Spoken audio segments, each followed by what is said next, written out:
Hi friends, எல்லோரும் எப்படி இருக்கீங்க? எல்லோரும் நல்லா இருக்கீங்களா? இன்றைக்கி நம்ம வீடியோவில் என்ன பார்க்க போகிறோம் அப்படின்னு பார்த்தீங்கன்னா, நான் எப்போதுமே இட்லிக்காய் இருந்தாலும் சரி, தோசைக்காய் இருந்தாலும் சரி, நான் ஒரு சாம்பார் வைப்பேன் ஃப்ரெண்ட்ஸ். ரொம்பவுமே சிம்பிளாக இருக்கும், ஆனால் டேஸ்ட்டு ரொம்பவுமே சூப்பராக இருக்கும். நான் இப்படி தான் சாம்பார் வைப்பேன். அதில் காயெல்லாம் சேர்க்க மாட்டேன். டக்குன்னு முடிவெடுத்து டக்குன்னு முடிச்சிடலாம். அப்படிப்பட்ட சாம்பார் தான் நான் இப்போ வைக்க போகிறேன். எங்கள் வீட்டில் இன்றைக்கி இட்லியோ தோசையோ ஆனால் மாவு வாங்க போயிருக்காங்க. அந்த சாம்பார் நான் எப்படி வைக்கிறேன் அப்படின்னு சொல்லிட்டு பார்க்கலாம் வாங்க ஃப்ரெண்ட்ஸ். அது குக்கரில் தான் வைக்கிறோம். பாருங்கள். பிடிச்சிருந்தா லைக் பண்ணுங்கள். மறக்காமல் வீடியோ ஸ்கிப் பண்ணாமல் பாருங்கள். பிடிச்சிருந்தா சப்ஸ்கிரைப் பண்ணிக்கோங்க. வாங்க ஃப்ரெண்ட்ஸ், வீடியோக்குள்ளே போகலாம். நான் எப்படி சாம்பார் வைப்பேன் அப்படின்னு பார்க்க போகிறீங்க. இங்கே பாருங்கள், அதுக்கு நான் குக்கர் எடுத்துட்டேன். குக்கரில் ஒரு உங்களுக்கு தேவையான அளவுக்கு பைத்தம்பருப்பும் இல்லை துவரம்பருப்போ சேர்த்துக்கோங்க. எங்கள் வீட்டில் துவரம்பருப்பு இல்லைங்கிறதுனால நான் பைத்தம்பருப்பு மட்டும் சேர்த்து சாம்பார் வைக்கிறேன். ஒரே மெத்தடு தான். இதில் கொஞ்சம் பைத்தம்பருப்பும் கொஞ்சம் துவரம்பருப்பும் சேர்த்துக்கலாம். துவரம்பருப்பு இல்லைங்கிறதுனால நான் கொஞ்சம் அதிகமாகவே பைத்தம்பருப்பு சேர்த்துட்டேன். இதை நல்லா ஒரு 4 டைம் கழுவிடுவோம். கழுவிட்டு காமிக்கிறேன் வாங்க ஃப்ரெண்ட்ஸ். இங்கே பாருங்கள், பைத்தம்பருப்பு மட்டும் போட்டு ஒரு 4-5 டைம் நல்லா கழுவிட்டேன். கழுவிட்டு தண்ணி கம்மியாக வச்சுருக்கேன். உங்களுக்கு தேவையான கொஞ்சம் அதிகமாக கூட வச்சுக்கோங்க. இதில் சின்ன வெங்காயமும் தக்காளியும் கட் பண்ணி போட போகிறோம். இங்கே பாருங்கள், சின்ன வெங்காயமும் தக்காளியும் தான் நான் யூஸ் பண்ணுறேன். நீங்கள் பெரிய வெங்காயம் இருந்தாலும் கட் பண்ணி போட்டுக்கோங்க. இப்போ சின்ன வெங்காயத்தையும் தக்காளியும் கட் பண்ணி போட்டுடலாம். வெங்காயம் கட் பண்ணி வச்சு எல்லாமே கட் பண்ணி அந்த பருப்போடு சேர்த்துக்கலாம் ஃப்ரெண்ட்ஸ். அதோட 2 பூண்டு பல், அதை நான் தோல் உரிக்காமல் தான் சேர்த்துருக்கேன். நீங்கள் தோல் உரிச்சு கூட சேர்த்துக்கோங்க. எல்லாத்தையும் இப்போ அடுப்பில் எடுத்து வச்சு விசில் விடுவோம்.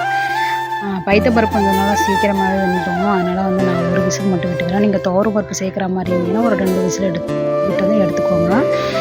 விசில் வந்துடுச்சு. விசில் வந்தோன்னா அந்த ஏர் வெளியில் வர்றதுக்காக நான் இந்த மாதிரி தான் ட்ரை பண்ணுவேன். ஏர் ஃபுல்லாக இறங்கட்டும். இறங்கினதுக்கப்புறம் திறந்து பார்க்கலாம். இங்கே பாருங்கள், திறந்தாச்சு. திறந்து எப்படி நல்லாவே வெந்துருச்சு. ரொம்பவே குழஞ்சிடுச்சு. இது பைத்தம்பருப்பு சீக்கிரமாகவே குழஞ்சிரும்.